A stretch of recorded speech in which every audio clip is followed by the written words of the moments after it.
Yeah.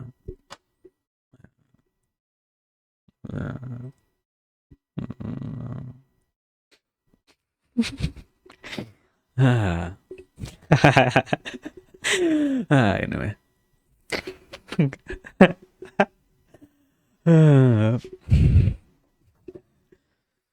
Uh, anyway. Ah, anyway. Anyway. Anyway. Ah, so.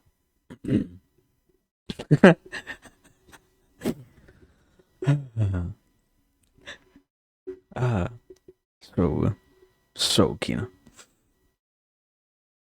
Wow. Let me see. I think. So, yeah. No. Not everything is set up, actually. 150. True. Yeah? Yeah. So, everything is in place. Nice. No, yeah. I guess we can wait. Can we? Yeah.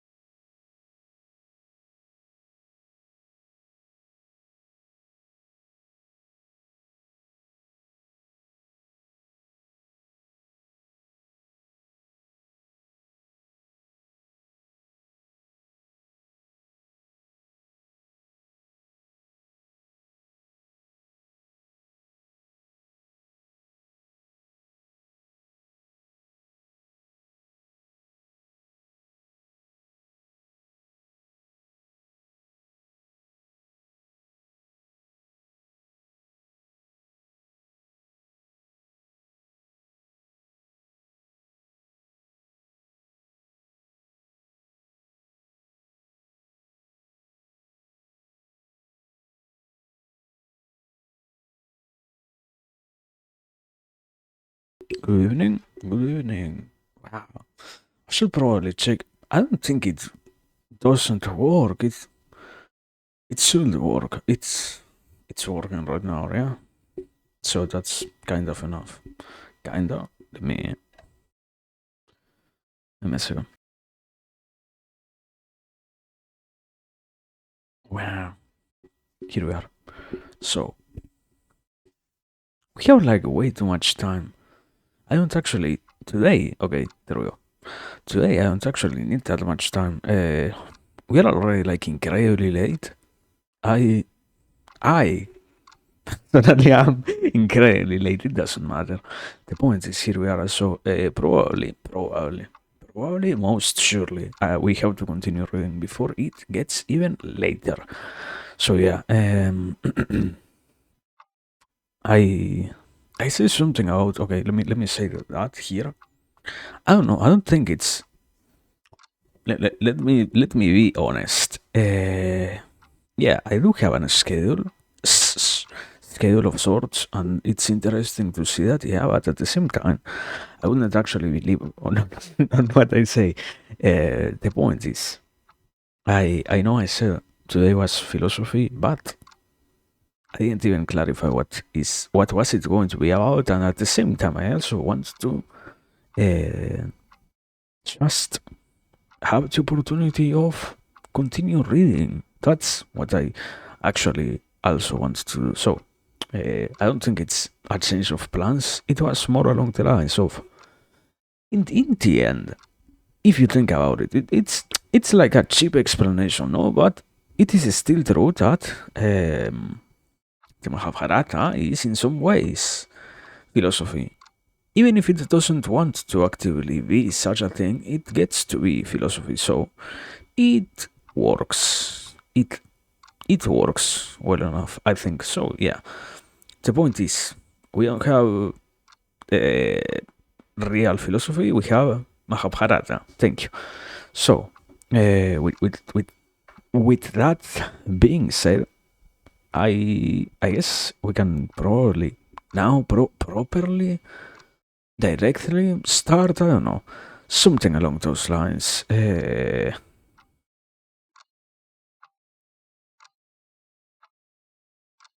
Mahabharata? Windows capture? There it is. Okay, there we go. Wow. So, I don't know. Also, before we start, let me think about it for a second. I was, or not think about it. Let me just repeat what I have been thinking about before. I was thinking about it before, yeah, and something weird that I saw was I don't really understand why people do readings of this sort. I am quite amazed by the realization that yeah, it's sort of lacking in that sense. You will have a thought that more people will be openly analyzing texts and such. So that's quite a funny realization in a way. Mostly also because I guess you would expect people not. Let's say it like this: you can be to some degree correct out the judgment of, yeah, unavoidably, just because we are in the Vtubing world, that is the subcategory in which all of this stuff belongs. Yeah, we don't get to have anything like people reading actively as much compared to other more quote unquote serious places like, I don't know, IRL streamers and such. But even then, even in those places, you don't have that much happening. You don't have people doing that actively and working on getting that going. I guess it's interesting. I would say, yeah, unavoidably, the other correct assessment that wouldn't feel so negative is weird.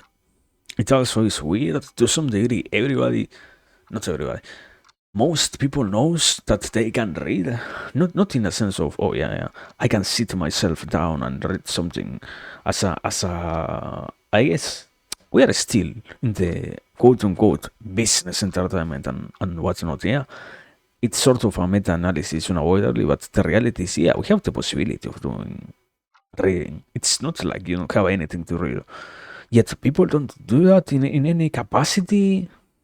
I think it's an interesting observation that it doesn't happen as much. Mostly, also, yeah. I remember this whole discussion. No, it wasn't a discussion. It was just a brief the observation even of, yeah, yeah. I don't want to do any kind of React content that somebody said that later on ended up in, but you still tried to do something like writing. That is also sort of React content of a different kind. In the end, this still is, if you think about it, I wouldn't say properly, deep enough. You can see that, yeah, unavoidably, this is the reaction, and based on the initial reaction that the text itself creates on the person, one gets to make enough judgments to try and assess which intention the text has when you are analyzing its contents. It's not directly a reaction of sorts, but it is unavoidably a reaction still, and that is what happens with all of this stuff. And so we like to think that, yeah, people does a lot of reaction content, yeah, but only of videos, not of stuff like this. Also, I guess you get to have stuff like reacting to movies and whatnot, but you don't have a reaction to books, to text. Okay, I do remember, and this one even came from a very big person in the space, unavoidably in the Spanish space, landscape, but not so much here, of somebody who tried to do something along the lines of, yeah, yeah, we are going to be reading this book offline, and once we come here, we will be we will be analyzing the contents of that. And that doesn't really happen also. It's, I don't know, it's interesting to see. Anyways, the point is, we have to continue reading. Sorry. Uh, I don't know, it's one of the many things that I always considered when doing this was also, more than anything else, the concept of this remains for posterity and whatnot, you know? So, uh, it's going to be an interesting realization that, yeah, somebody will have to go through all of this stuff every single time, and they will get fucking bored of having to hear the Okay, quick rundown of what this is about. But anyways, we don't get so meta with uh, noticing the people who are offline. So let me anyways say quick rundown. What is the Mahabharata? What is it about? Where are we standing in the story right now? Mahabharata is a book about a very important, I guess, Indian epic that happened. I don't know, uh, a lot of a long time ago. Let's define it as that, okay? And it's quite an important book in many ways and quite an interesting one to also observe. I would say that unavoidably it is a fantasy, unavoidably it has a lot of fantastical elements. Also, it's quite a biblical text in ways. Biblical is more like the Western term. It's an spiritual text, yeah. It has a lot of things that talk about the deities and the proper ways related to their belief systems and such. And also, it does have, I guess, unavoidably, just like any story that contains enough diverse topics, this one also talks about stuff along the lines of, yeah, here we have some discussions, some things that are also about politics, about philosophy, about, I guess you would even find stuff that might relate to psychology and any kind of, or most of the major disciplines, let's say. But it's fun. Anyways, the point is, right now, where are we in this story? We are. I think that's the best way to describe it is we are getting through a quick rundown instead of the quick rundown that we are doing right now. A quick rundown of the events that happened between the good guys, Pandavas, bad guys, Kurus, throughout the time in which the good guys, Pandavas, had to be away from their city because they lost against the bad guys, the Kurus. So I think right now, also particularly, we are inside of all of that brief analysis of what happened. We are also observing what happened during those 13 years inside, particularly of the Kurus. I think that's where we left also. One of the many stories that relates to that at the very least. So, yeah, I don't know. I don't have that much more to add.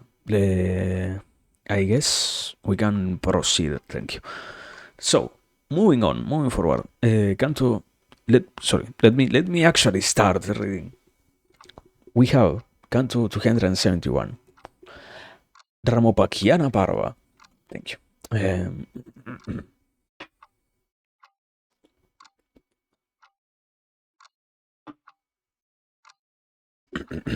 Hanamehaya asked, what did those Narabhyagras, the Pandavas, do after the trial of Draupadi's abduction? But Sampayana said, after he was defeated, Hayadratha, what? After he has defeated Hayadratha, sorry, and rescued Krishna, Dharmaraja Yudhishthira sits down with the Brahmanotama Markandeya, hearing the words of sympathy that all the rishis express. Yudhishthira says to Markandeya, worshipful one, you are known amongst the gods and the ascetics to have the fullest knowledge of the past and the future. I have a doubt that I would like you to clear. This Devi is the daughter of Drupada. She was born from the sacrificial fire and not from a woman's womb. She is highly blessed and is the daughter-in-law of the illustrious Pandu. I know that all creatures are subject to the influences of Kala and Kalpa, time and destiny, that were established by Brahman, and to the karma of one's action. If this is true, how could such misfortune afflict this wife of ours, who is so faithful and pure, even like an honest man being falsely accused of theft? Draupadi has never committed any sin. Indeed, she has never done anything that is not praiseworthy. She has treated Brahmanas with the utmost dharma, yet Hayadratha carried her away by force. And as a consequence, he and his allies were defeated in battle, and he had his head shaved. No doubt, we slaughtered the Sindhu troops and rescued her, but we are tainted by the disgrace of our wife being abducted because of our carelessness. This life in the wilderness is full of sorrow. We live by hunting and we are forced to kill the animals with whom we share the Vana as a home. This exile that we suffer is because of deceitful kinsmen. Is there anyone who is more unfortunate than I am? Have you ever seen or heard of such a man? What? That's just that's Canto 271. That's it. Nothing else. Okay. Um, I don't think it's all that complicated. The concept, if implying that the answer, yeah, implying that this goes in line with why good people suffer bad bad things. I guess that will be the easiest explanation. Let me. Yeah, okay. Let's. I guess. Yeah, probably. Let's say like this. It's contingent of on this next canto containing a proper explanation for why does a good person in the context, the particular context is why uh, what's her name, Pandi, no, the woman of the Pandavas, thank you, why her has to suffer bad things. That's the basic concept. I don't think that it's all that hidden, that unavoidable in some way. The idea, the underlying idea is also why anybody who is good enough, who is a good person, suffers bad things in life. Implying that gets explained here. I don't have to actually try to explain what happened, why the question itself is being asked after we finish reading this next canto. So let's see, I guess. I hope it actually gets answered. Anyway, canto 272. Ramapakiana Parva continued. Markandeya says, Bharatarishabha, even Rama suffered unequaled torment because of the evil Rakshasa king Ravana, who used Maya and, overpowering the vulture Hatayu, forcibly carried away Rama's wife Sita from the Rasarama in the forest. With Sugriva's help, Rama brought her back by building a bridge across the sea and burning down Lanka with his fiery arrows. Yudhishthira says, in what dynasty was Rama born, and how great was he? Whose son was Ravana, and what quarrel did he have with Rama? Oh, illustrious, tell me all this in detail, for I long to hear the story of Rama of the great deeds. Markandeya says, listen, prince of the Maharajas, to this ancient Itihasa, exactly as it happened. I will tell you about the suffering that Rama and his wife endured. There was a great king named Aha in the Ikshvaku dynasty. He had a son named Dasaratha, who was devoted to the study of the Vedas and was pure of heart and mind. Dasaratha had four sons, who were knowledgeable about Dharma and Artha. They were Rama, Lakshmana, Satrugna, and the mighty Bharata.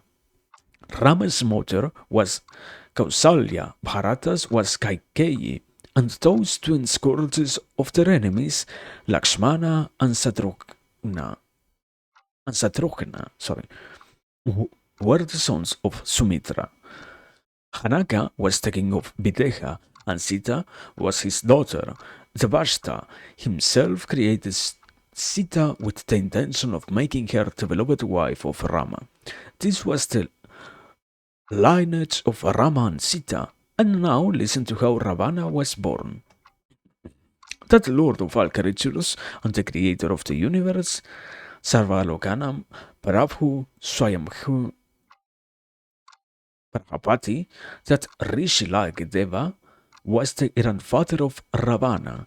He had a beloved son named Pulastya, who, in turn, had a mighty son called Vaisravana, who was born of a cow. But Vaisravana left his father and went to live with his grandfather, Rahan. His furious father created another exactly like himself to take revenge on his son Vaisravana, and he called this one Visrava. Pleased with his grandson Vaisravana, the Pitamaha Brahma gave him these gifts: immortality, the ownership of all the wealth in the universe, the guardianship of one of the cardinal points, the friendship of Isana Shiva, and a son named Nalakubara.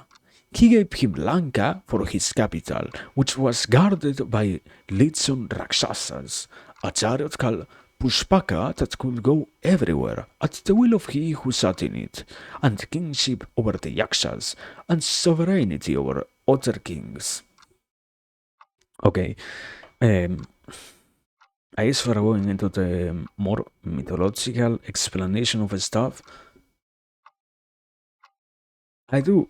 I say that every single time that I have to talk out, particularly the pantheons of gods and whatnot. I am not particularly uh, somebody who possesses all the capacities to analyze the particular intricate meanings of deities. I understand that there are some underlying ideas. I don't yet get to analyze them myself completely without any worry, so to speak.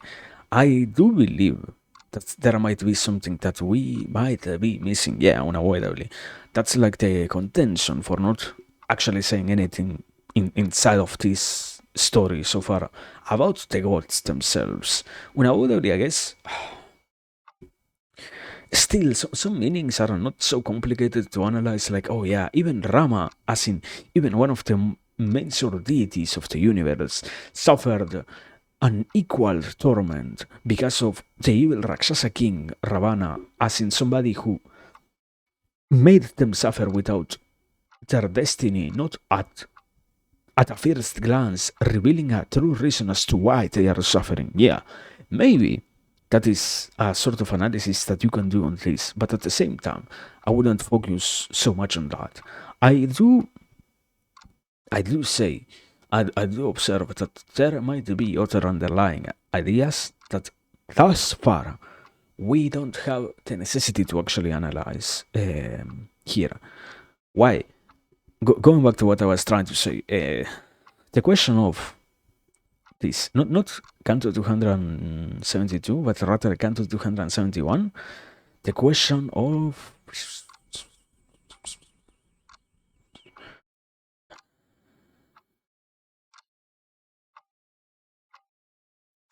how could such misfortune afflict this wife of ours, who is so faithful and pure, even like an honest man being falsely accused of theft? Why, or the entire context is within this one paragraph, sentence, or two sentences? Why somebody, if things are set thus by time and destiny, why did within the time of what seemed to be a person destined only for good things based on their particular karma have to suffer consequences? The explanation is going to be unfolded. Unavoidably, that is the most basic analysis. Why anybody has to suffer bad things once their life doesn't guarantee them, so to speak. And I don't know, I think it's interesting. Unavoidably, that is outside of the point itself. I think it's interesting to see that even with these sort of questions, you can observe some missing parts in the puzzle in terms of based on the religion and such. Many of the ideas that come from the Vedas and from the Brahmanas and such are influenced by this other uh, school of thought, so to speak. Buddhism, okay, why do we care about that? Supposedly, we shouldn't need to look so much at why people suffer. It shouldn't be so much of a primal question to try and answer. It should be something that, yeah, unavoidably at some point in time concerns us in terms of not knowing why, but it shouldn't be so much of a necessary question to ask. Why? Once again, I think it's like first idea of Buddhism, the world is suffering. The basic explanation as to why things of not so great degrees happen to anyone. It doesn't matter if they have good karma, bad karma. Later on, yeah, particularly the Buddhist view integrates the idea of karma and being capable of creating good karma and whatnot to sustain things that go in line with why stuff that might be bad happens to those who actually live bad lives, so that they keep on dwindling into even worse states of existence. But you wouldn't, I personally, let me say like that, I don't think that we will need to spend that much time trying to answer that if actually, at this point in time, Buddhism was far more influential in terms of, oh yeah, actually, you know, this whole story now whether it has to do with, and you know what, sometimes life is unfair. That's what, to some degree, uh, the idea of existence is suffering entails. That sometimes not sometimes, it doesn't matter which life you lead. Existence itself is requires suffering in some way. So I don't know. I guess I am actually interested in seeing why we are having such a long explanation for something that could have been explained in truly just one canto. But yeah, uh, besides that, I don't know. Symbolic? I think unavoidably there are some symbolic values in all of this stuff in terms of, oh yeah, why this guy, it's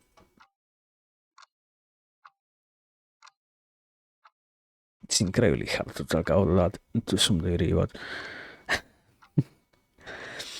there are way too many possible ideas. But if let's continue talking about Canto 272, particularly Rama being somebody who in this case is utilized for the metaphor of, yeah, a good person, a good, not just a good person, a good human being, a good deity, one of the most perfect deities that there have ever been, has to suffer something as bad as the loss of their loved one because of an enemy of theirs. Why something along these lines happens in indeed possesses the meaning not just of why bad stuff happens to somebody good, trying to answer the initial question, but also the idea of, I guess it's to some degree, you could say the repeating loop of how these bad things, these in plural bad things, happen in a repeating pattern in terms of, oh yeah, yeah, Rama had,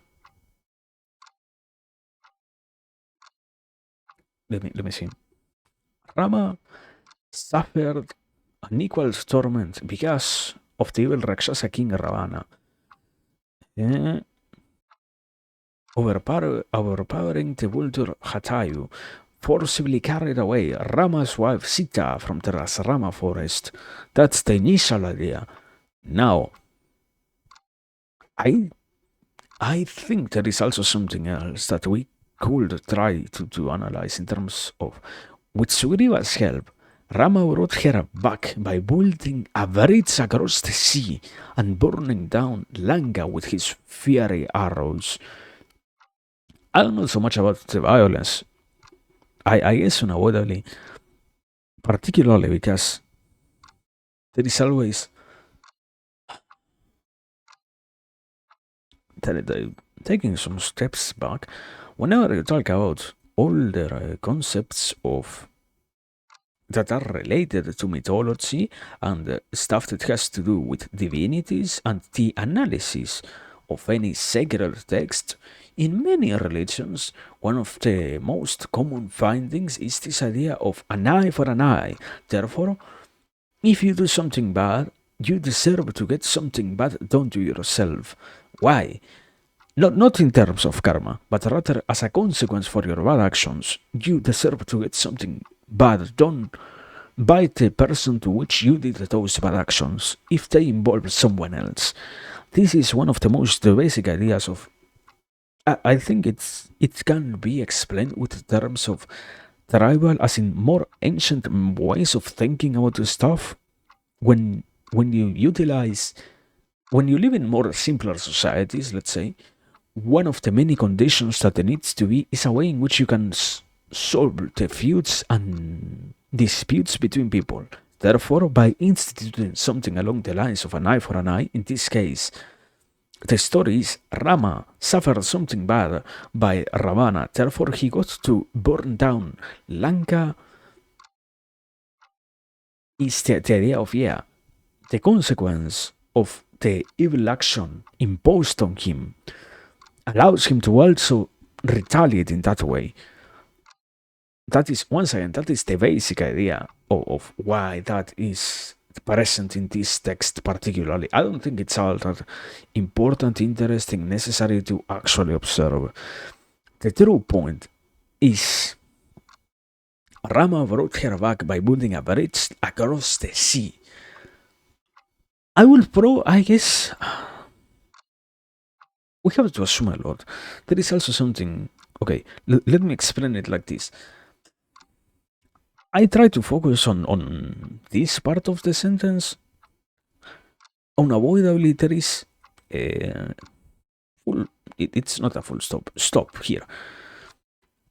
Dot with Sugriva's help, comma, and the whole sentence starts from here, not from Rama. Why are we actually observing that? Good question. There is something interesting that happens when you try to analyze text. The way in which anything is organized in sacred text has an importance.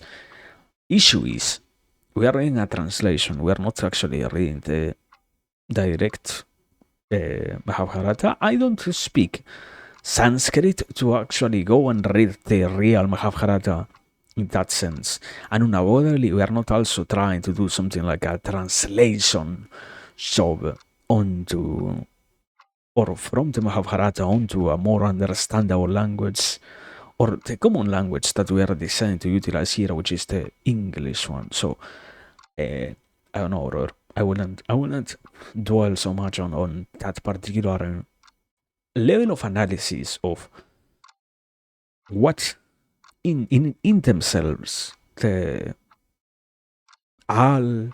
all the sentences get to mean.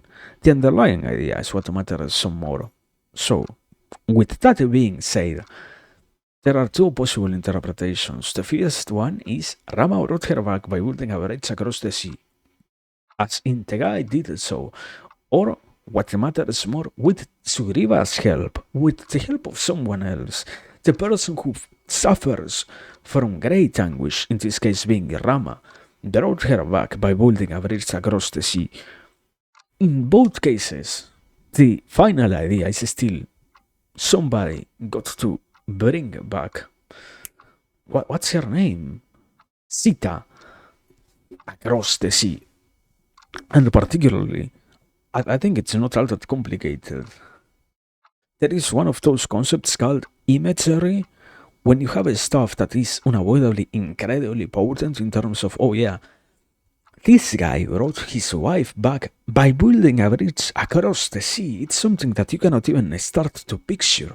It's something incredibly complicated to do, something of a magnanimous level of talent and actual commitment to the action itself. That's why it also has that level of importance in the analysis, be it with help or not. The accomplishment of the action in itself is what matters. And I guess, why are we wasting so much time trying to analyze just this part of the first paragraph of the whole canto. Because to some degree, it encapsulates the whole story, so it means the person who suffers an equal torment without any proper justification gets to overcome those things by actually. I guess I utilized words along those lines before. By powering through the situation with enough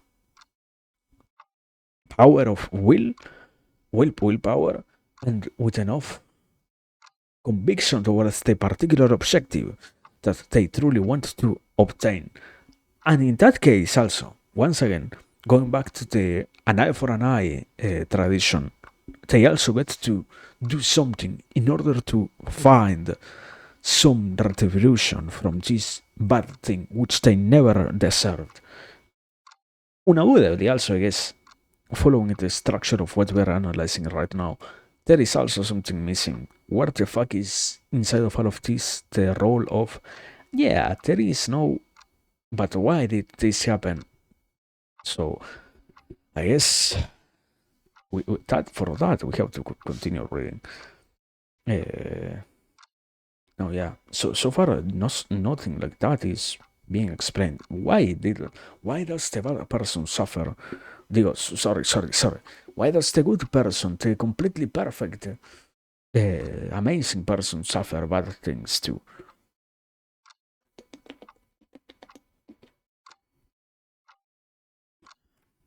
So, continuing. Counter 273. Armopakiana Parva continued. Markandeya continues. The money named Visrava replicated in a moment of rage from the soul of Pulastya. What? Began to look at Vaisravana with great anger. But Kubera Vaisravana, king of the Rakshasas, knew that his father was angry with him and always tried to please him. Bharatotama, that Raharahan, who lived in Lanka, sent 3 Rakshasa women, born on men's shoulders, to wait on his father. Their names were Pushpotkata, Raka, and Malini. They were accomplished singers and dancers and attentive to that Mahatman Rishi. Those slender Rakshasis vied with one another in making the Rishi happy. And that worshipful being was pleased with them. He granted them boons, and to every one of them he gave princely sons according to their wishes. Pushpotkata had 2 sons, both most magnificent Rakshasas and unequaled in prowess.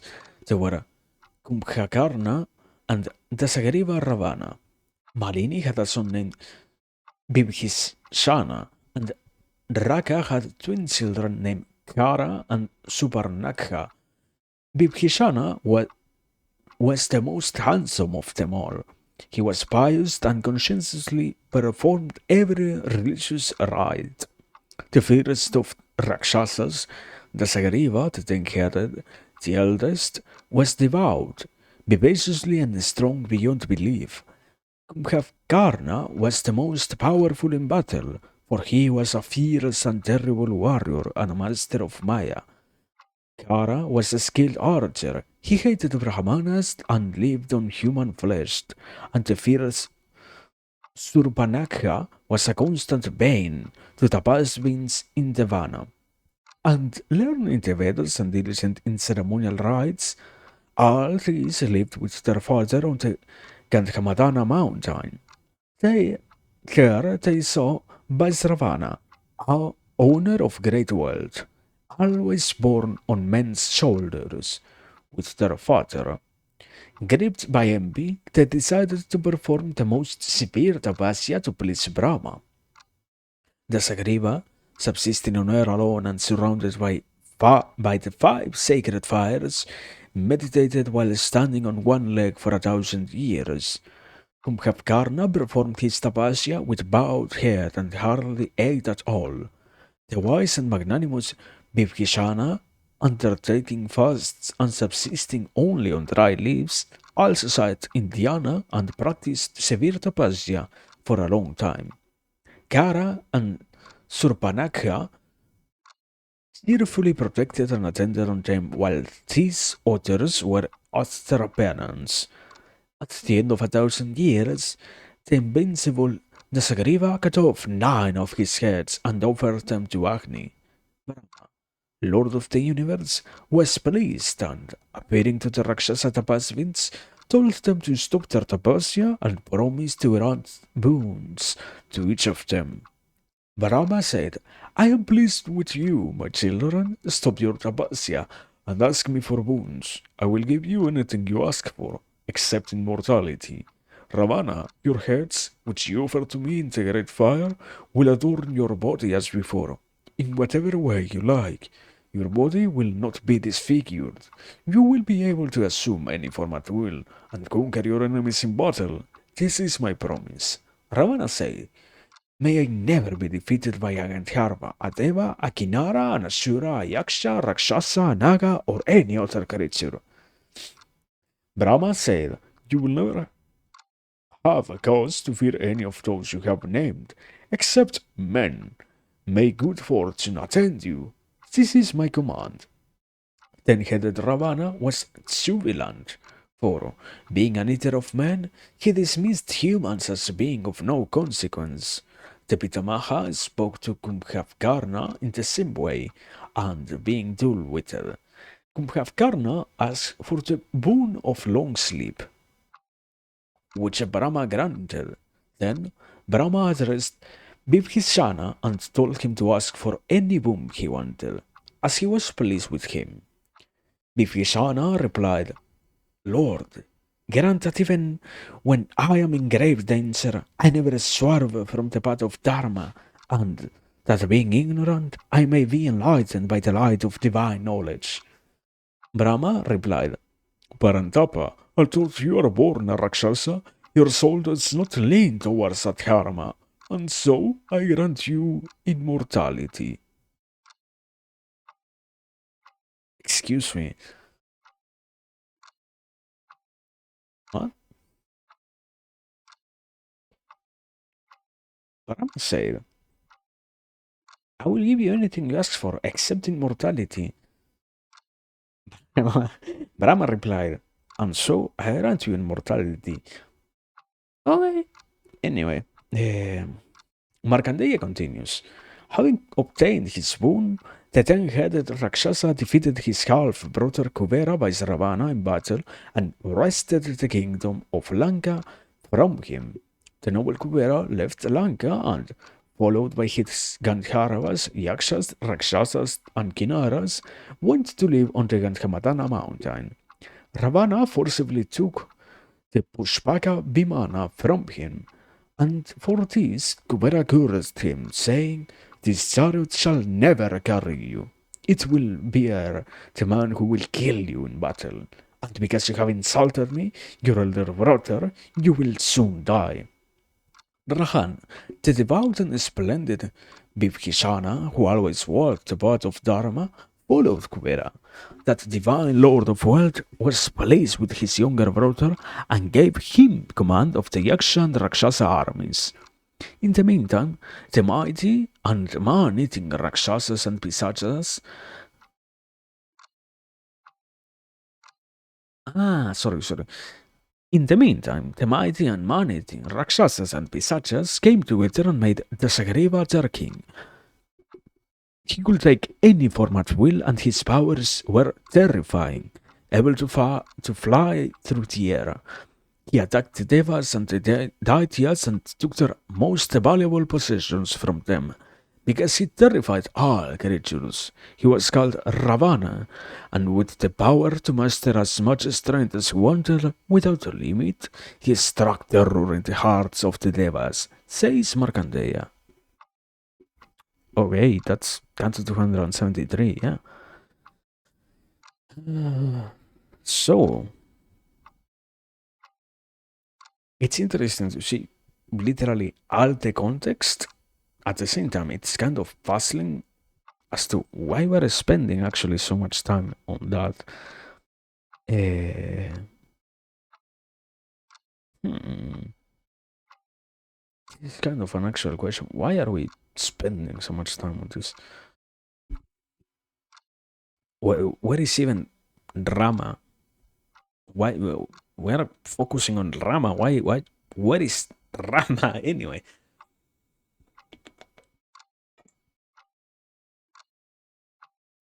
I guess I don't know. Based on what I can remember, um, there is something along the lines of. Let me see. Let me see. We are actually talking about, yeah, Rama and Ravana. Yeah. I think it's something along the lines of, unavoidably to some degree, destiny works its mysterious ways around so that the prophecies become fulfilled in some ways. That's the final consequence is going to be that, yeah. Particularly because I think we're not even talking about Ravana, or is the issue is, personally, yeah, I do have a way too much of a hard time remembering names when all the gods, or it's not just gods, the characters get to have like three, four, five, six, seven different names for each of them. I think, yeah.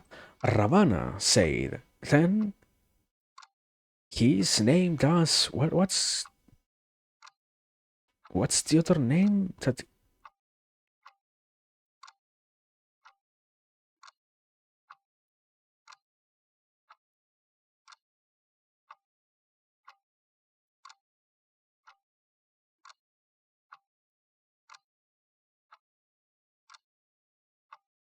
Yeah, Dasagriva then becomes Ravana.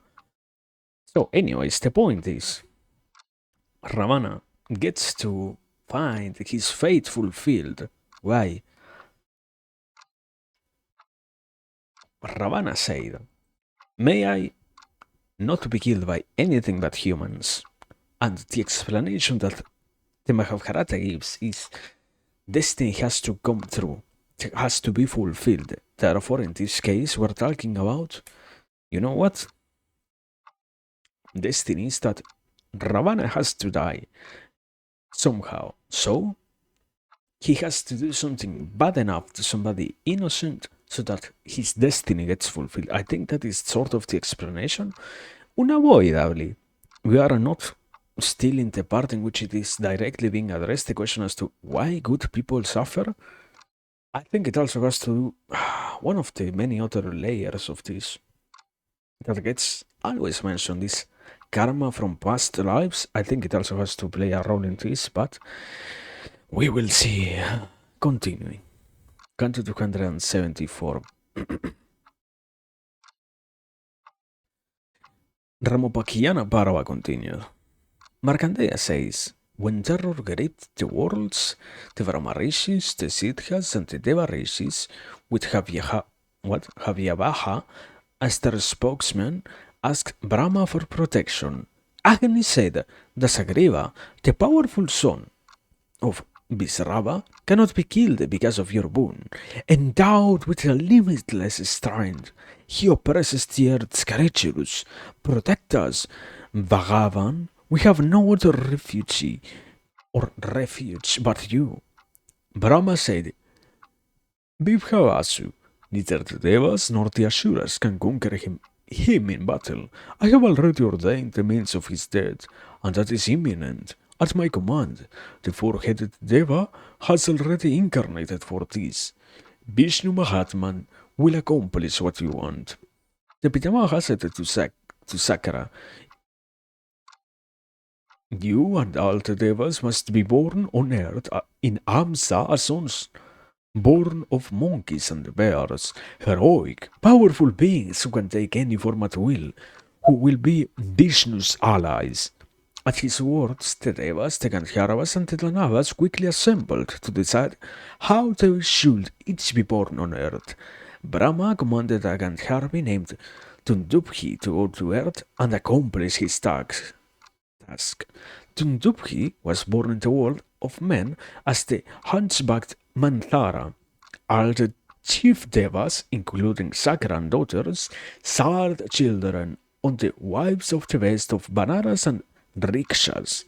And these sons equaled their fathers in strength and glory. They could split mountain peaks, and their weapons were rocks and sala and tala trees. They were wonderfully strong, and their bodies were hard as diamonds. They were accomplished in battle and could call on unlimited energy whenever they wished. They were each equal to 1,000 elephants in might, and they were as swift as the wind. Some of them lived anywhere, while others lived in forests. Having contrived all this, Brahma Prajapati instructed Manthara about what she must do.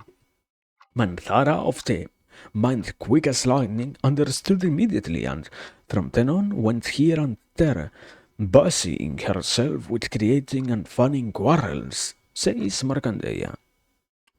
That's Canto 274. Thank you. So, so, yeah, I still don't know. I don't find an actual translation for or not. The word is not translation. It's more like explanation as to why. Yeah, I cannot translate how this story is an answer to the question of why do good people suffer. Because they have to. I guess that is the sort of explanation. They have to, so that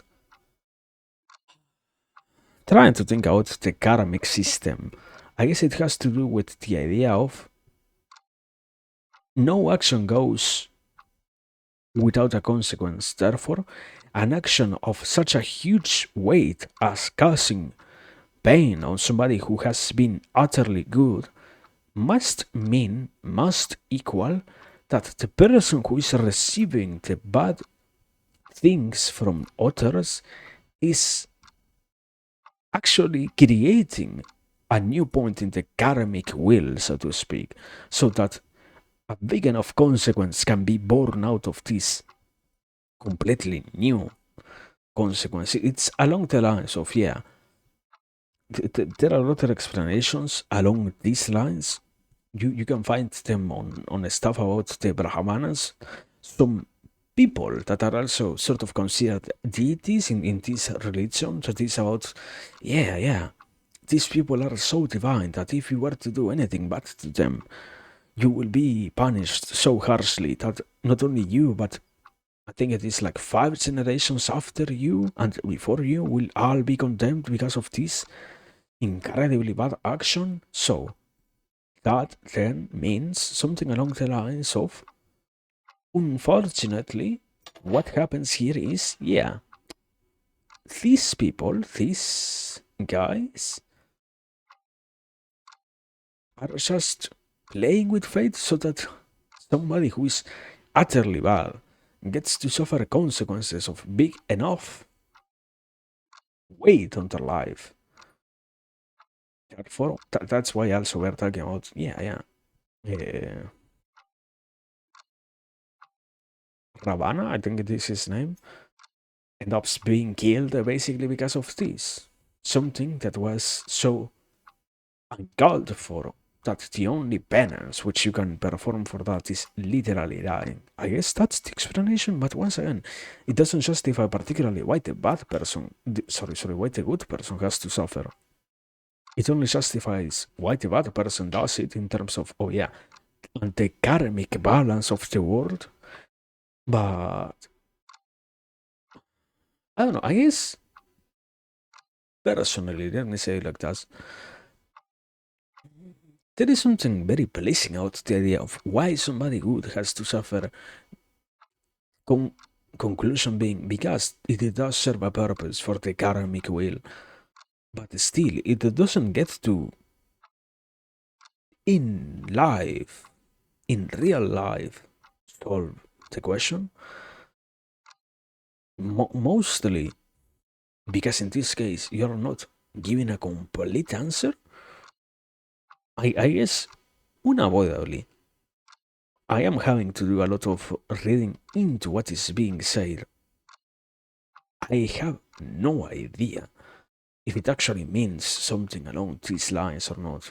I don't at all understand if it does mean that, yeah, truly people are having to suffer these things because of this or because of that. It doesn't state anything along those lines clearly so far. So I hope at some point um, it does get clarified. Because otherwise, it isn't truly an answer, it is just a story to try to give a roundabout answer in some ways. So, anyway, uh, yeah. Give me. You know what? Can you give me a second? I want to eat a candy. I am kinda. I wanna say dying, but I want to eat a candy. Uh,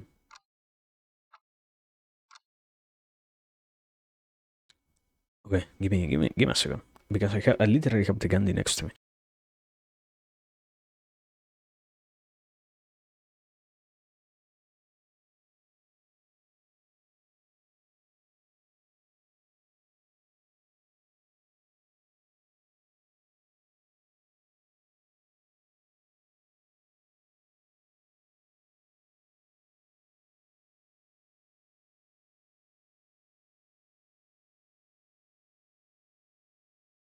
Okay, here we are.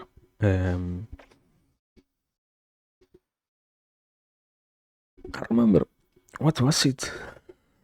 I saw something incredibly basic about how to calm down. It was something along the lines of, yeah, you have to take deep breaths, particularly not just deep breaths, but also deep enough breaths so that, or intentionally, in terms of not only they are deep in both ways, but they are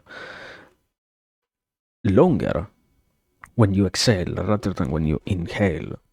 When you inhale, they are more potent in terms of almost as if, I guess, a representation is as if you're sniffing the air with the intensity, but when you're expelling the air, you're doing it slowly, but surely so that you get everything out. Why are we talking about that? I don't know. I wanted to mention that now that we are talking about the Vedas and whatnot. Thank you. It's unavoidably that is related to meditation and whatnot. So, yeah. Continuing. We were on the part in which we almost begin. Canto 275. Ramopakyana Parva continued. Yudhishthira says, "O luminous one, you have told me about the birth of Rama and the others in detail. I want to know the reason for Rama's exile. Brahmana, tell me why the sons of Dasaratha, the brothers of Rama and Lakshmana, went to the forest with the renowned Maithili, princess of Mithila. Markandeya says the pious king Dasaratha, who was always attentive to the needs of his elders and devout in performing religious kriyas, was joyful when his sons were born. They grew up strong and learned in the Vedas and their mysteries, and in the Astra Shastra. After they had completed their brahmacharya vows, the princes were married, and Dasaratha's cup of joy overflowed. The intelligent Rama, the eldest son, became his father's favorite and delighted the people with his charming nature. Then Bharata, the wise king, thought that he was getting old and consulted his ministers and his Kalaguru Vasishta about installing Rama as Yuvaraja of the kingdom. All those devoted men agreed that the time was ripe for this. Dasarata looked at his splendid son Rama, the enhancer of Kausalya's joy, of the red eyes and sinewy arms, of the gait like an elephant's, of the long arms and curly black hair, who was courageous and glowed in splendor, and equal to Indra himself in battle, who was versed in the Shastras, as wise as Brihaspati, and a master of all the arts and sciences. Everybody loved him. Rama's senses were under complete control, and even his enemies felt happy to see him. He was the terror of the unrighteous and protector of the good. With a sparkling mind, he was irresistible. He was ever victorious and undefeated. O Gurunandana! Dasarata looked at his son, who flooded Kausalya with joy, and was gratified. Thinking about Rama's qualities, the mighty king said to the Purohita, blessed Brahmana, tonight the Purushya Nakshatra will rise in a most auspicious conjunction. Have preparations made for the coronation and call Rama. This auspicious time lasts until tomorrow. My ministers and I will invest Rama as Yuvaraja of all my subjects. Manthara, Queen Kaikeyi's maid, heard the king, went to her mistress and slyly said to her, Kaikeyi, what? What? The mistress, I guess, say that? I guess so? Ah, no. Okay. I lost myself, sorry. It was, yeah, Mantara said that too. Kaikeyi is. Okay. Kaikeyi, today the king has made a proclamation that it does not augur well for you. Unlucky one. It is better that you are bitten by an angry and fiercely venomous snake.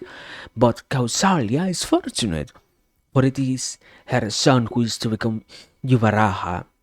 Where is good fortune where your own son does not inherit the kingdom? The slender waisted Kaikeyi put on all her ornaments and sought out her husband in private. Lovingly and with alluring smiles, she said to him, Rahan, you're always true to your word. You swore once to give me something I desired. I ask you to keep that oath now and save yourself from the sin of breaking your sacred word. The king said, I will give you what you ask for.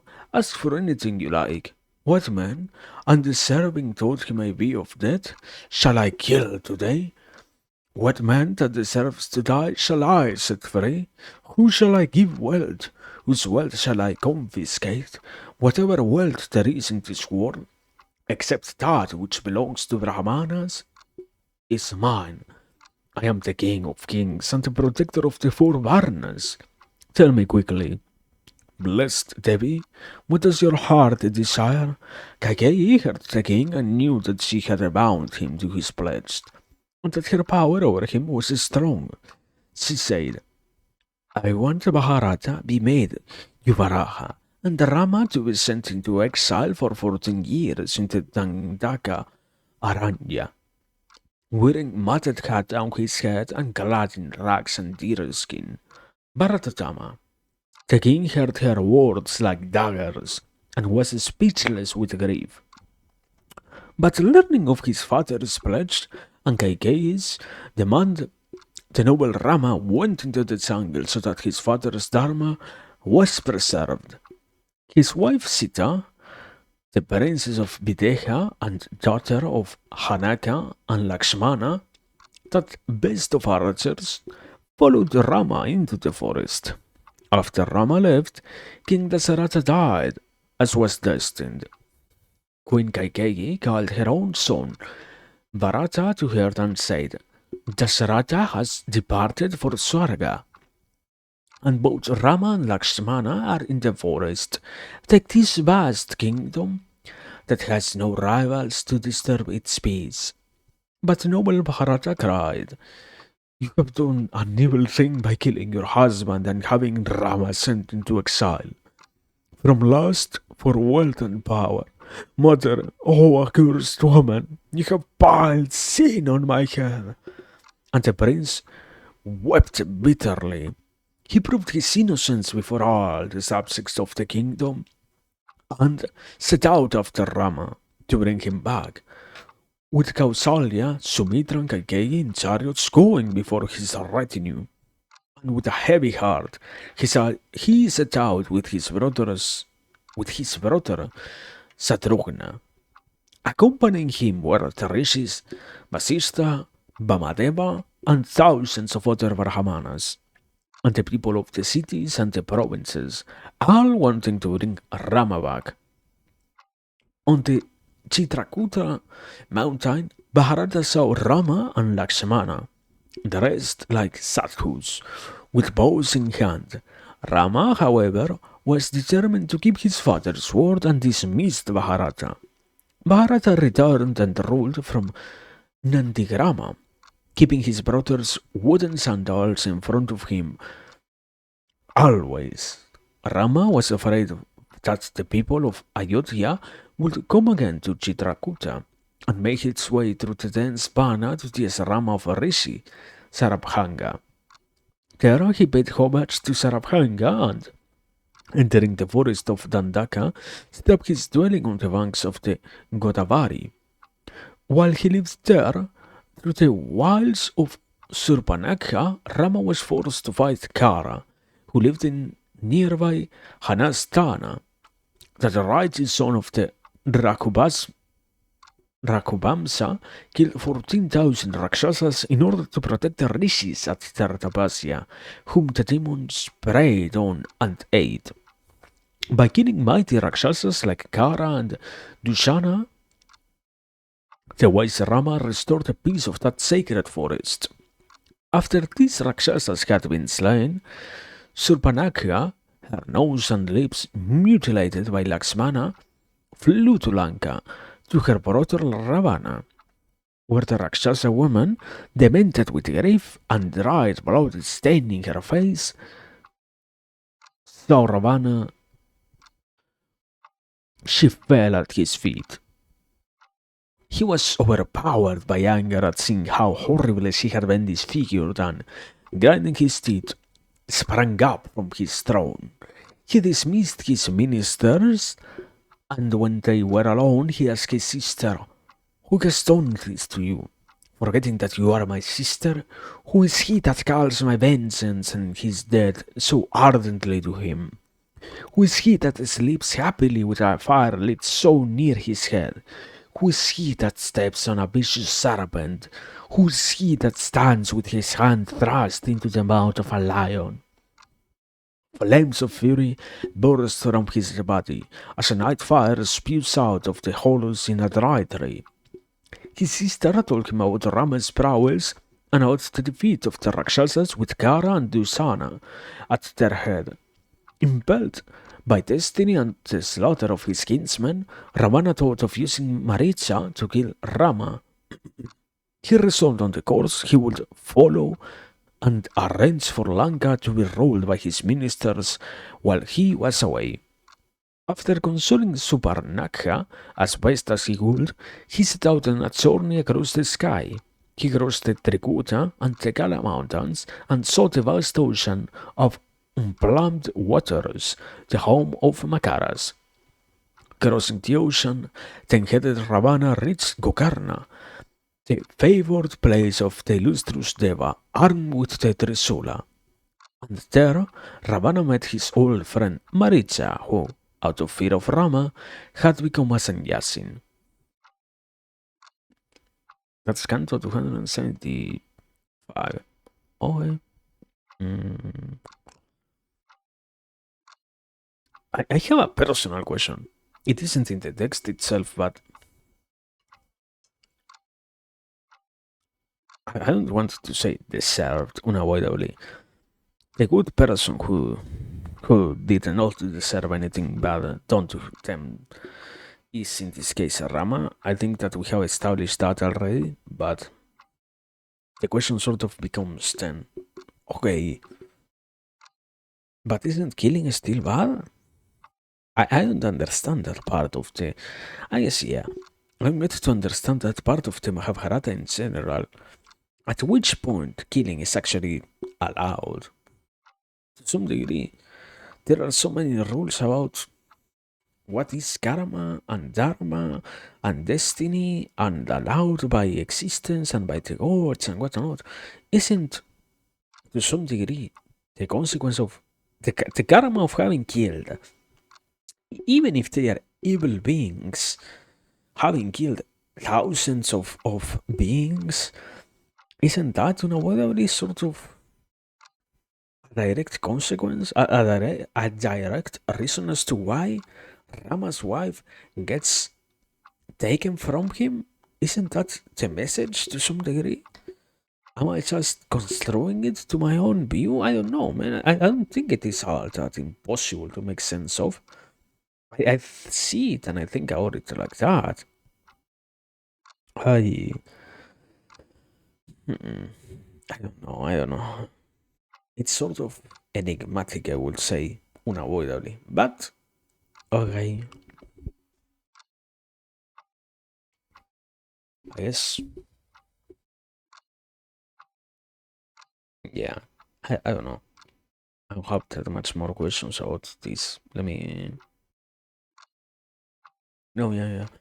Nothing else. Let me drink some water and after that we continue. And probably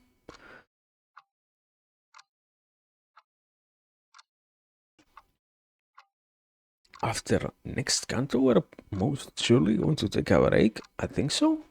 I'm pretty sure about that. But anyways, continuing. Canto 276. Ramo Parva continued. Valsampayana continued. Markandeya says, Maricha received Ravana with a respectful welcome and offered him fruit and roots. When Ravana was seated at ease, the eloquent Maricha sat beside him and said to Ravana, Your skin looks unnaturally pale. Is all well in your kingdom? O king of Rakshasas, what brings you here? Are your subjects as loyal to you as ever?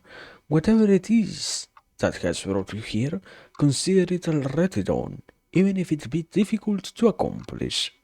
Ravana, his heart in turmoil from anger and humiliation, told him about what Rama had done and that he, Ravana, wanted the prince dead.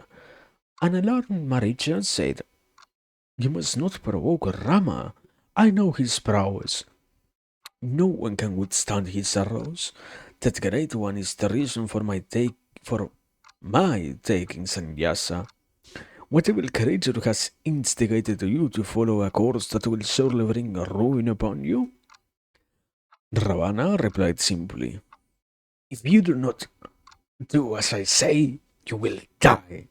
Maricha thought within himself, Since death is inevitable, I will do as he says, because it is better to die at the hands of Rama, who is superior. And he says to Ravana, I will do whatever I can to help you.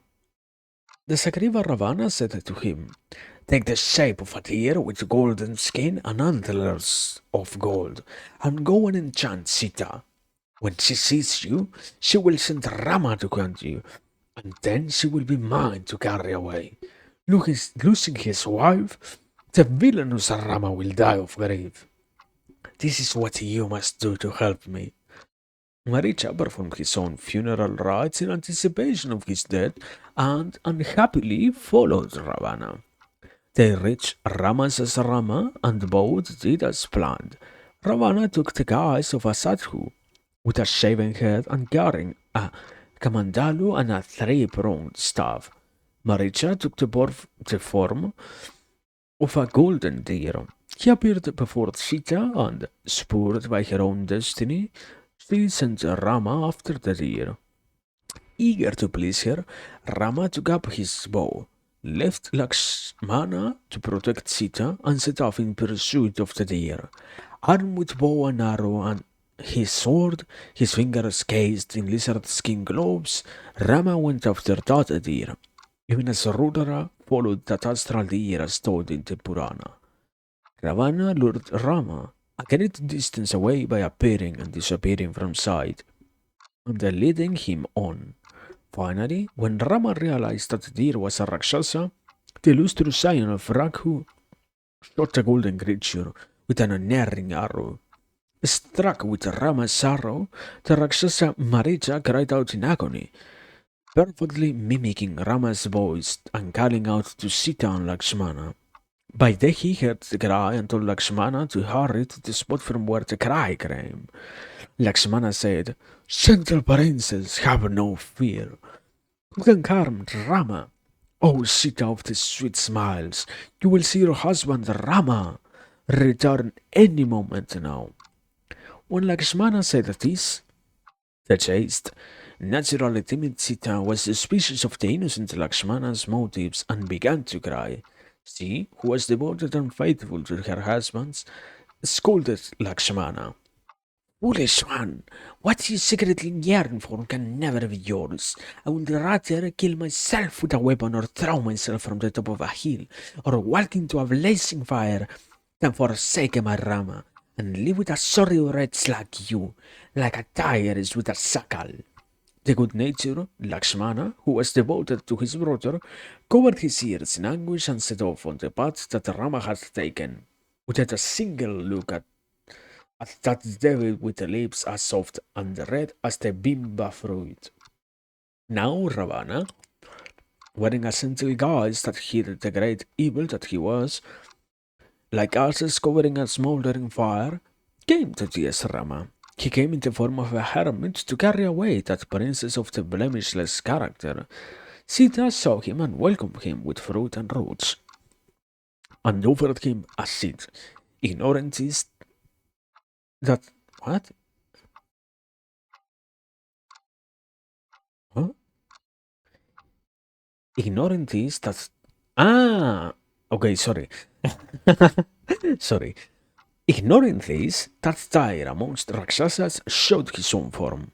He said, Oh Sita, I am Ravana, king of all Rakshasas. My peerless city, Lanka, lies across the great ocean. There, among lovely women, you will live with me and be radiantly happy. Oh, you with the beautiful lips, leave your ascetic Rama and be my wife. Hanaga's daughter shut her ears and cried, Oh, do not speak like this. The vault of heaven with all its stars may fall down. The earth may shatter into fragments. Fire may change its nature and become cold, but I could never leave Raghunandana. How can a sea elephant who has lived with the mighty leader of a herd, with rent temples, forsake him and live with a pig? Having once tasted the sweet wine prepared from honey or flowers, how can a woman relish coarse sarag made from rice? Saying this, she went inside her heart, her lips quivering and her arms trembling with rage. Ravana followed her inside, and he seized her by her hair, took her in his arms, and flew into the air with her. A great and noble vulture, Hatayu, who lived on a mountain peak, saw that helpless Devi in the demon's grasp, and heard her wailing out to Rama in anguish as she was carried away by Ravana. That's Canto 276. Analysis? The, what does this story try to say here? Well,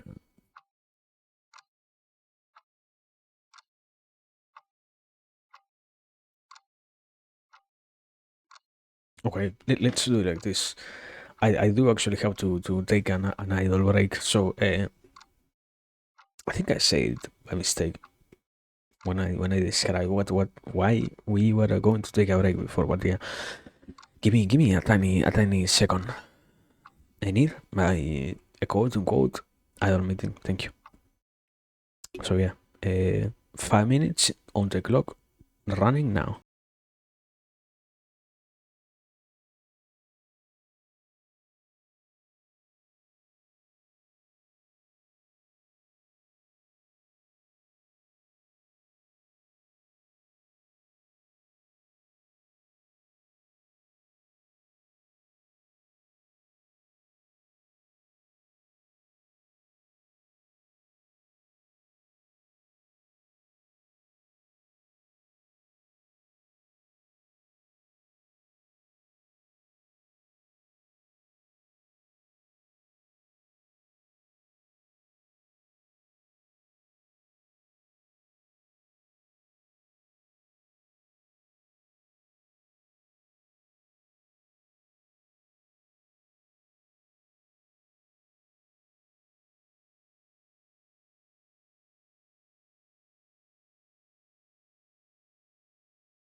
What the fuck?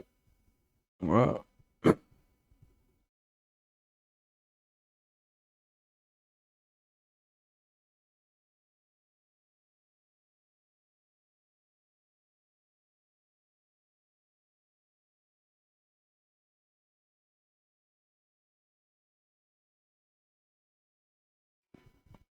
anyway, yeah.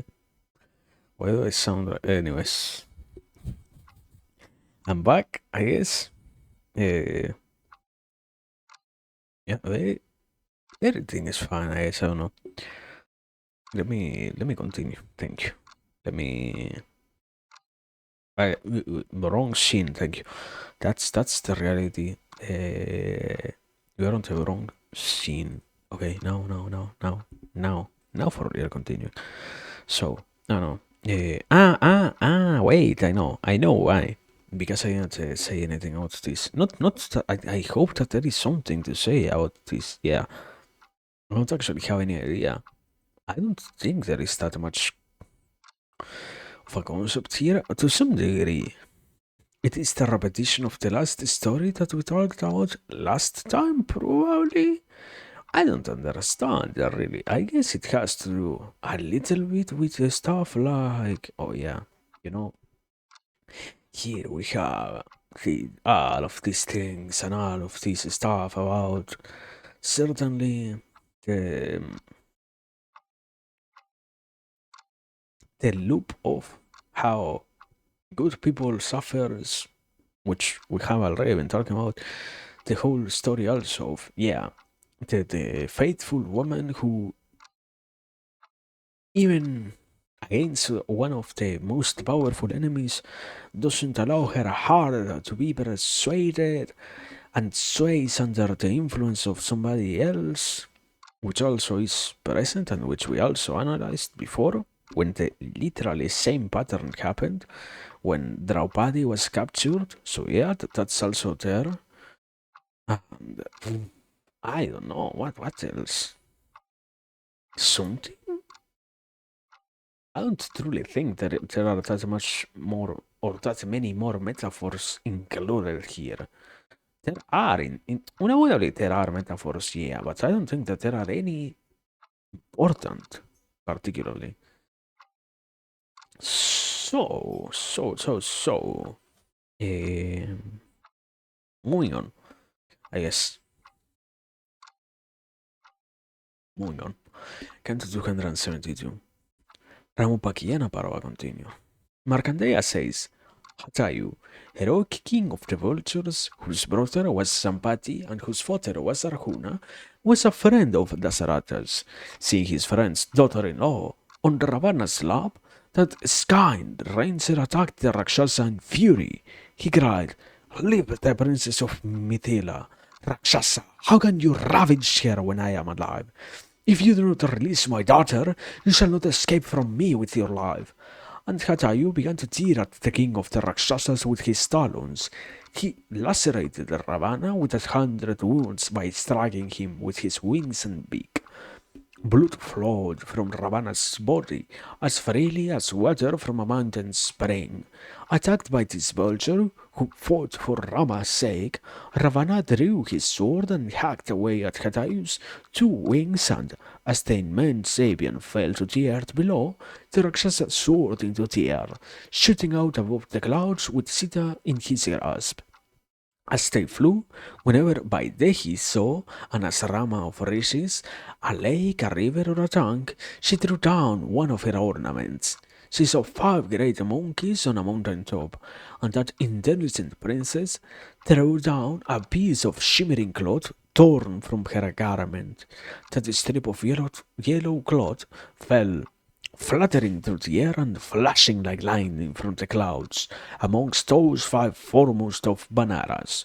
With a dazzling speed, the Rakshasa flew a long way through the sky like a great swift bird, and soon he saw his enchanting city of the many gates, which was enclosed on all sides by lofty walls, and built by Viswakrit himself. And the king of the Rakshasas entered Lanka with Sita, whilst Sita, sorry, Whilst Sita was being abducted, Rama was walking back to the asrama after killing the deer.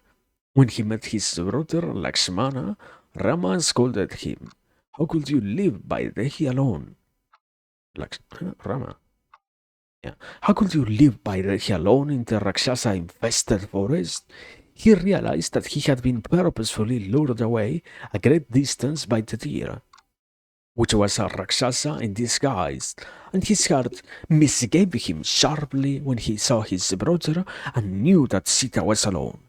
Rama breathed, Ah, Lakshmana, is the princess of Videha still alive? I fear I shall never see her again. Lakshmana told him everything that Sita had said, especially the harsh words with which she had rebuked him. His heart on fire, Rama and Lakshmana ran back towards the ashram. On the way they saw the vulture, big as a hill, lying on the ground in the throes of death. Suspecting that he was a Rakshasa, Rama and Lakshmana rushed at him, drawing their bows into circles. The mighty vulture, however, addressed them. Be blessed! I am Hatayu, king of vultures, and a friend of Dasaratha. Rama and his brother lowered their great bows and wondered who it was that spoke their father's name in the wilderness. They saw that the speaker was the vulture, who had lost his wings and how blood spouted from his wounds. That hulking beard told them how Ravana had seized Sita and how the Rakshasa had cut off his wings. Rama asked Hatayu which way Ravana had taken, and the vulture indicated the direction with his grandly crested head. And then Hatayu was dead. Rama understood that Ravana had gone south. Rama paid his respect to his father's friend and performed his funeral rites. Then those Parantapas, Rama and Lakshmana, filled with grief, took a southern course through the Dandaka Aranya. On their way they saw many what? Uninhabited asramas, with Kusagara excursions scattered about, and leaf umbrellas and the broken water pots, and overrun by jackals. In the depths of that forest, Rama and Saumitra saw herds of deer roaming at will. They heard the terrible voices of many predators and other fell beings, and they sounded like a roaring fire, devouring the forest. Shortly they saw Hydus, headless Rakshasa, dark as rain clouds and big as a mountain, his shoulders broad as a salad tree, and his arms long and massive. On the creature's chest was a pair of staring eyes, and his mouth was on his bloated belly. In a trice, the headless Rakshasa seized Lakshmana in a giant hand, holding him helpless, and Mahabharata, the son of Sumitra, was confounded. His eyes on Rama, the headless Rakshasa began to slowly draw Lakshmana towards the yawning maw of his belly. Lakshmana said to Rama in dismay, Look at my fate! I cannot bear it! Your loss in your kingdom, the death of our father, then the abduction of Sita, and now this. Oh, I am sure I will not see you return with my Dehi to Kosala and sitting on your ancestral throne as sovereign of the earth. Only the very fortunate will see your face, radiant as the moon emerging from behind clouds. After your ritual coronation bath and sanctification with Kusagrats, fried party, and a black abyss, the sensitive Lakmana gave vent to his anguish and lamented in this way for a time. However, Rama, always unperturbed in the face of danger, said, Narapungava, do not give way to grief. What is this creature when I am here? You cut off his right arm, and I will his left. Even as he spoke, Rama hewed off the Rakshasa's left arm with his sword, as if it was a stalk of corn. The mighty Saumitra did the same to the Rakshasa's right arm, and then struck him time and again in his belly, blows like thunder. The headless monster fell dead, making the ground shake. Then, as if in a dream, The brothers saw a divine being rising from the dead, Rakshasa's body and hovering in the air, shimmering like the sun in the sky. The eloquent Rama asked him, "Who are you? Tell me, what miracle is this? How can such a thing happen? I am struck with wonder." That being said, O Kshatriya, I am a Gandharva and my name is Biswabasu. A Brahmana cursed me and I became a Rakshasa both in appearance and nature. Rama, Sita has been taken by King Ravana of Lanka. Go to Sugriva, he will be your friend. His lives on the mountain peak of Rishyamukha, by Lake Pampa of the sacred water, where cranes flock. Sugriva, the brother of the Vanara king Bali, adorned with a gold garland, lives there with four of his counselors. Go to him and tell him the reason for your grief. He is in a similar plight and will help you. That is all I can say. You will surely see Hanaki, because the king of the Vanaras knows Ravana and the others. With these words, the radiant, divine being vanished, leaving Rama and Lakshmana marveling at what had happened. So that's Canto 277, yeah. Before actually continuing, I have a question. How long is all of this Canto? To some degree, it's not that I don't actually want to continue reading, but it's more along the lines of if this entire story is going to be about Rama getting revenge, uh, we can probably pause at some point if it is way too long. I don't want to be here for the next 3 hours. Uh, I guess one canto more or so, probably. Yeah, canto after canto 278, we are probably done for tonight. But anyways, it's not like I am actually going to continue right now. I have something to say. I have at least I have a hypothesis. Yeah, yeah. Not at least it's a hypothesis to add onto this stuff. I think I have thought about something. I don't know if it is all that right, but based on what I have seen, once I'm trying to continue, the initial question that wrote this entire epic is, why do good people suffer?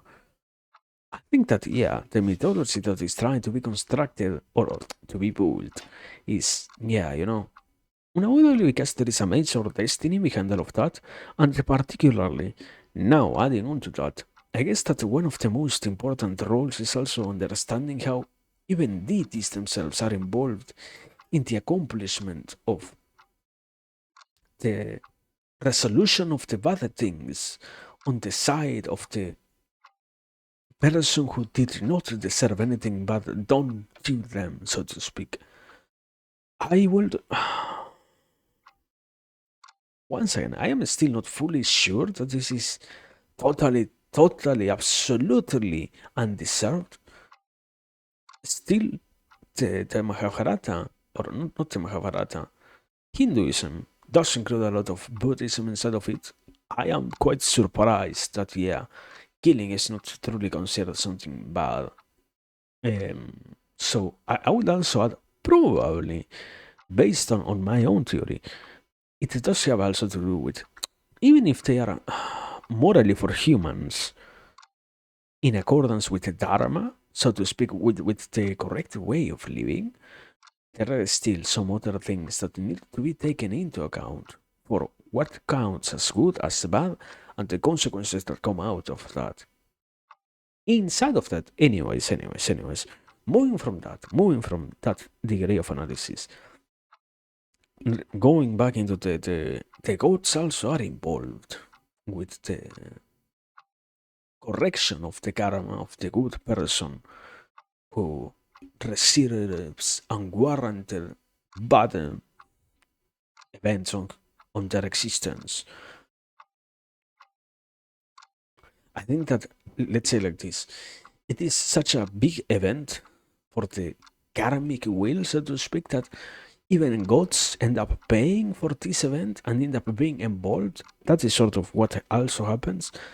But I mean, particularly in the Mahabharata, even more, the gods themselves are involved at all stages of life. It's not like just, oh yeah, only for the most righteous human beings there are encounters with gods and whatnot.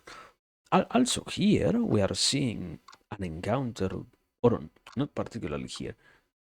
No, no, yeah, even here, in the case of the bad person, you are seeing something that was an encounter with a god just because they did one big unpronounced enough ritual. That was it. Wow. But anyways, I guess point is continuing on to the last canto of the night. Probably, yeah, it is still somewhat late, so after this, I would prefer to be done, at least today. So, canto 278. Ramopakiyana Parva continued. Markandeya says, in a torment of grief at Sita's abduction, Rama hurried to Pampa, which was only a short distance away. The lake was lush with lotuses of different kinds, and cool, fragrant breezes fanned the woodland air. Rama remembered his wife, O king, and was suddenly overwhelmed by utter sadness, and he wept. Lakshmana said to him, you are always respectful to those that deserve it. You shall not have to suffer such anger. Suffering shall stay away from you, like illness does from the man who leads a disciplined life. You have found out about Ravana and Vaidehi. Rescue her now, using your intelligence and might. Let us approach Banarottama Sugriva, who is on the mountain peak. Be strong and cheerful, your disciple, slave, and friend. Here, your disciple, slave, and friend, am here. Rama regained his composure at what his brother said and turned his mind to what he needed to do. The brothers Rama and Lakshmana bathed in the waters of Lake Pampa and offered oblations to their ancestors. Then they set out for Rishyamukha. On arriving on arriving there, they saw on the summit of the mountain, whose slopes were adorned with bounties of trees, fruits, and roads, 5 monkeys. Seeing them approach, Sugriva sent out his advisor, the wise Hanuman, large like Himavat, to receive them. The brothers exchanged greetings with Hanuman, who then took them to Sugriva. Rama immediately struck up a friendship with the good Vanara. When Rama told Sugriva about Sita, Sugriva showed him the piece of cloth that she had dropped while Ravana was carrying her away. Rama received this token of faith from Sugriva and installed him as king of all the monkeys on earth. Rama also vowed to kill Bali. With this compact and with utmost confidence in each other, they made their way to Kishkindha to do battle with Bali. Sugriva announced his arrival in Kishkindha with a roar as thunderous as the sound of a towering waterfall. Bali could not abide this challenge and was about to rush out when his wife Tara stood in his way. Wise Tara pleaded, from the sound of Sugriva's confident roars, I feel sure that he has found a great ally. Do not go out, my lord. The Vanara king, the eloquent Savali, wearing a golden garland, said to Tara of the face as bright as the moon, you recognize the voice and language of every creature from afar. Listen carefully and tell me who helps this brother of mine. Brother in name only.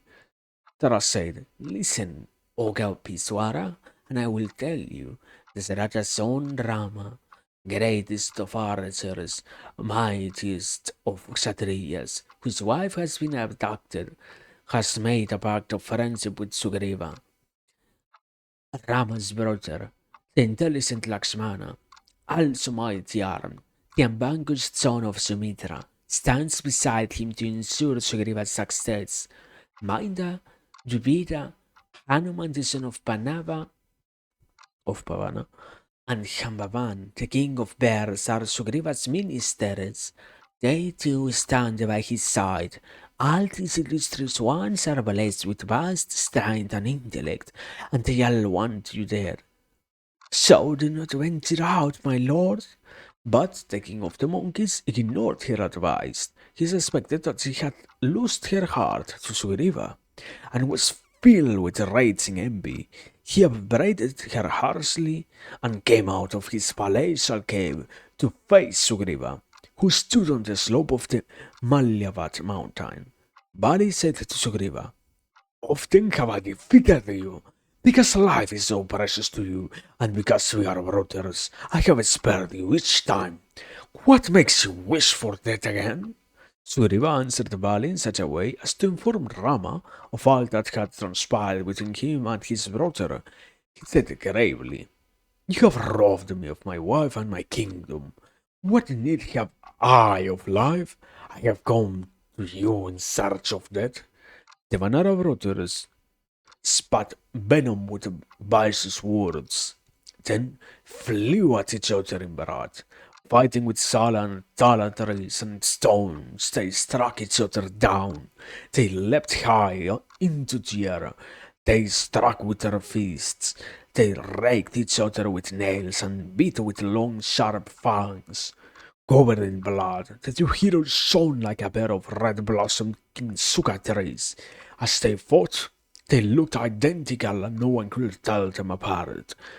No Hanuman dropped an elephant flower mala around Sugriva's neck, and Tatvanara shone with it, like the Malaya mountain with its circlet of clouds. Rama could now identify Sugriva by the Gabushpi garland. He raised his best of bows and aimed his arrow at Bali. The twang of Rama's bow was deafening as his arrow pierced Bali's breast. Bali trembled in fear, and, his heart pierced, began to vomit blood. He saw Rama standing before him, Lakshmana at his side. He chastised that prince for having taken his life without just cause, and fell dead to the ground. And Tara saw him lying on the bare earth, her lord who was as radiant as the sun. After Bali was killed, Sugriva regained possession of Kishkindha, and along with it, also of the widowed Tara, of the face as lovely as the moon. Rama of the sparkling intellect lived on the lush Malyavat hill for 4 months, with Sugriva in worshipful attendance. Meanwhile, the lust-driven Ravana reached Lanka and ensconced Sita in an asrama-like arbor.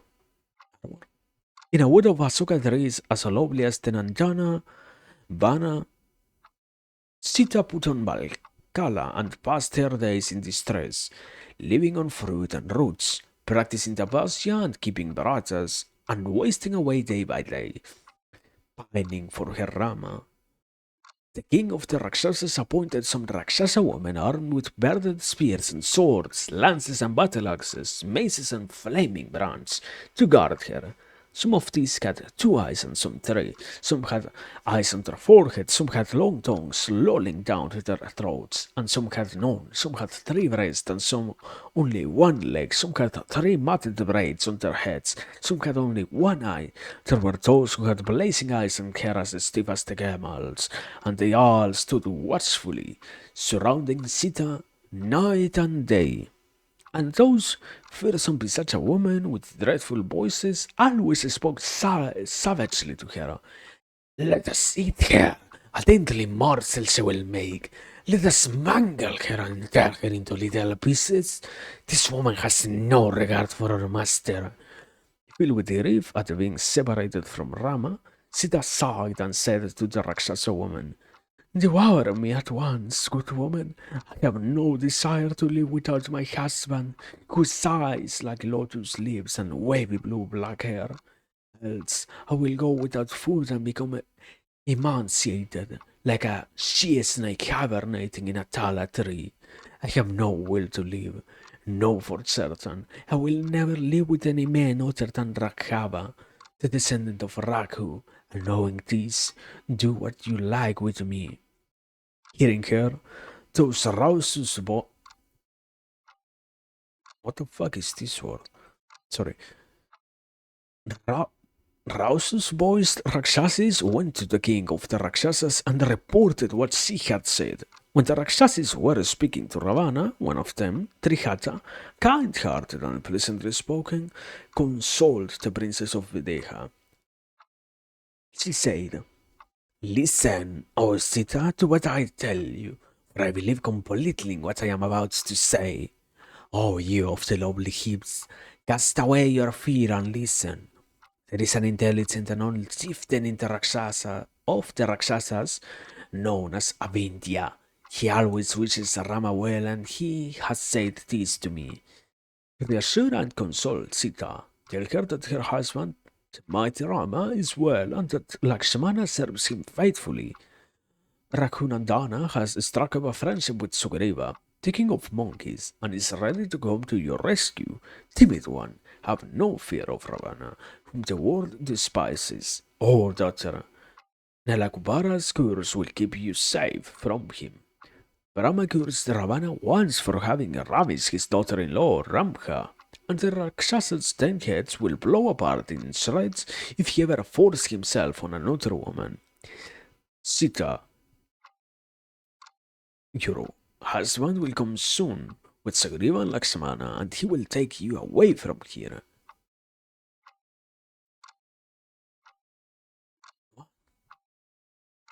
Who's talking now? Uh, I will assume that it is still the guy. Sorry. So continue. Devi, I have had a terrible dream of evil omen, in which I saw the death of this wretch of Pulastia's race. Vicious and brutal in this night rancer, his evil nature and ways inspire terror in one and all. Fate has taken good sense away from him, and makes him defy the gods and Dharma. In my dreams I saw omens that portended his end. I saw Nasagariva, the 10-headed, with his head shaved, and his body smeared with oil and covered in filth, dancing on a chariot drawn by donkeys. I saw Kumbhakarna and other Rakshasas, stark naked and also with shaving heads, and smeared all over with blood and excrement, running southwards. Bibhisana was alone, with a royal white parasol unfurled over his head, and wearing a turban. His body was adorned in white garlands, and his skin anointed with the finest unguents. And I saw him climb to the summit of the mountain Sweta. I also saw 4 of Bibhisana's ministers, similarly adorned, ascending the summit of that hill along with him. These signs meant that only these 5 will survive the impending Holocaust. Bhumi, with her oceans and seas, will be enveloped by Rama's arrows. Princess, your husband's fame will fill the earth. In my dream, I saw Lakshmana's arrows devouring everything in all directions. I saw him climbing onto a pile of bones and drinking rice and honey boiled in milk, and I saw you running northwards, weeping and covered in blood, protected by a tiger. Oh, by the he, very soon you will be united with your lord Raghava and his brother. The princess, with eyes of the gazelle, heard what Trikata said, and hope woke again in her heart of seeing Rama again. And when the Pisacha woman came back, they saw her sitting with Trikata, just as they had left her. That's Canto 280. What? 290. 278. Ah, thank you. Yeah. So, yeah, I don't know again how to think. I want to continue to that much more. Final thoughts. This final canto. What is the conclusion of this canto?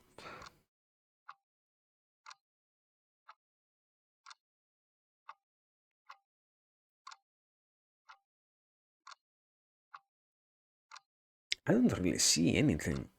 Personally, I don't find anything. Oh, I wouldn't say importance, but rather, yeah, weight in any way. I don't know, man. I don't have any particular vision on this. I don't find any message or something like that, I guess. Mm. Or let me correct the sentence. It's not that there is absolutely nothing. It's that I truly don't see anything here being of usage being stated. It's along the lines of, I don't know, we can try to analyze stuff like why did the king kill the or aid in the assassination of the Monkey King or stuff of that sort. But I don't think it matters all that much. I don't think it plays a role here. I Let me drink some water. I will try to think about it properly.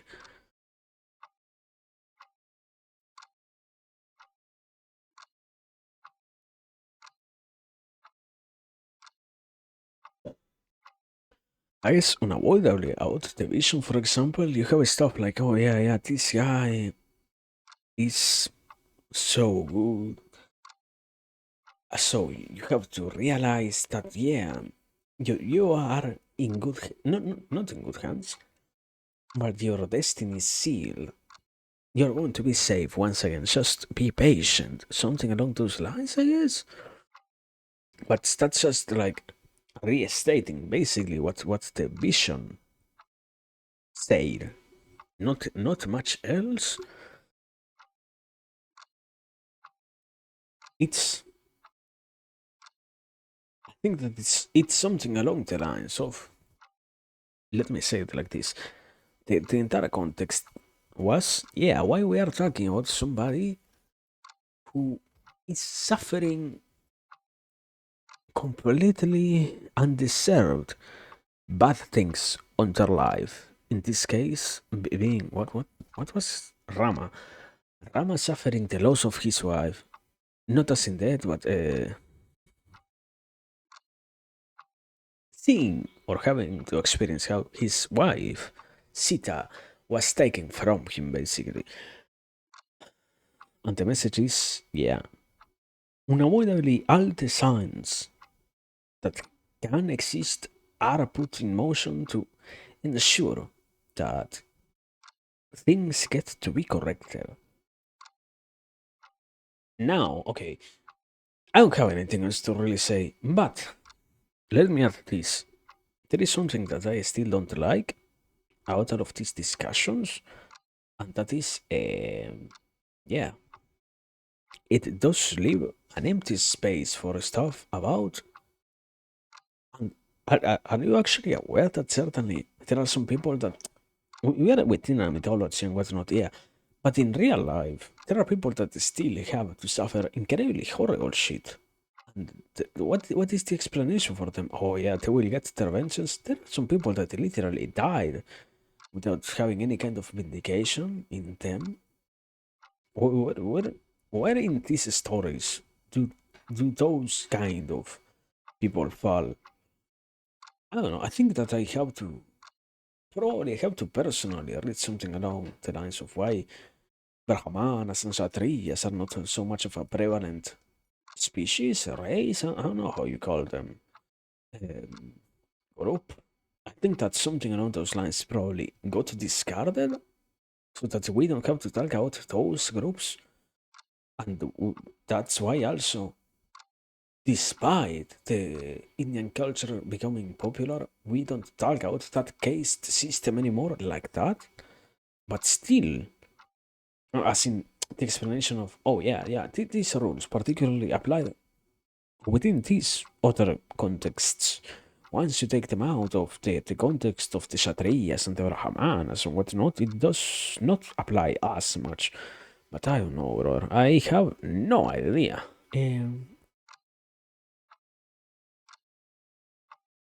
Yeah, I don't see anything particularly here. I like it. It's not that I don't like it, but yeah, still, there are some questions that I still don't find a good enough answer. too. But anyways, the point is not to be such a critic about the stuff, but more to progress. So we we did it basically. That's the point of today was accomplished. We got to continue reading some, so I'm happy with that. Anyway, yeah, I guess we are done for today. Thank you for the patience, the time, the interest, everything. Sorry, I don't know. Yeah, I didn't say anything. I think. Fucking sorry for being incredibly late. I will try to fix that. I don't know why I get so accustomed to being so late. Unavoidably, yeah. I have also somewhat moved my own schedule around lately, as in real life. So that's also why I get very more later in the day. I guess I don't know. That's a fucking excuse. The point is I am late. The reason as to why it happens doesn't matter as much. So anyway, thank you for being here. Thank you for the time, for the patience, for the interest. It has been a wonderful day of reading. Yeah, good day, night, evening, anything. Uh, as always, see you next time. And even if it doesn't happen, thanks for all. That's what matters. And remember to take care, hydrate, be conscious, be patient, be responsible also. And yeah, thanks. Good night.